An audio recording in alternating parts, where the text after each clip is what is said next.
Over the last 40 years, the burden of gout, a painful inflammatory arthritis, has risen considerably, now affecting millions of Americans. Gout is now the most common inflammatory arthritis in men and older women. In my video, Gout Treatment with a Cherry on Top, I profiled new research suggesting that even as little as a half a cup of cherries a day may significantly lower the risk of gout attacks.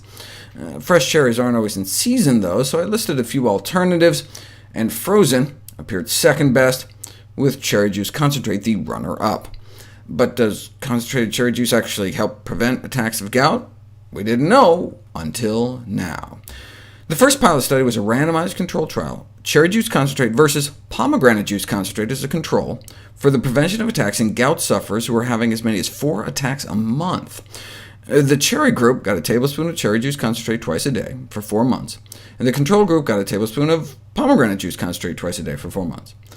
The number of gout flares in the cherry group dropped from an average of 5 down to 2, better than the pomegranate group, which only dropped from about 5 to 4.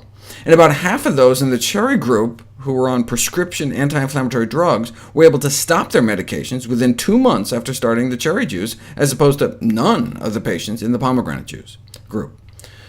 The second study was a retrospective investigation over the longer term. 24 gout patients went from having about 7 attacks a year down to 2. The researchers conclude cherry juice concentrate is efficacious for the prevention of gout flares. Certainly large, long-term randomized controlled trials are needed to further evaluate the usefulness of cherries and cherry juice concentrate for gout flare prophylaxis, but in the meanwhile, are cherries now ripe for use as a complementary therapeutic in gout? This commentator is of the opinion that the current state of evidence remains insufficient to formally recommend cherry fruit or cherry products as a complementary therapeutic remedy for gout. Why not? Can you guess who this guy is? This commentator is also a paid consultant of 9 different drug companies, all of which manufacture gout medications.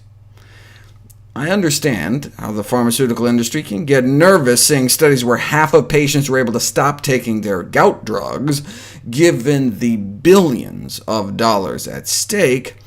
But what's the downside of eating a half a cup of cherries a day, or worse comes to worse, a few spoonfuls of cherry juice?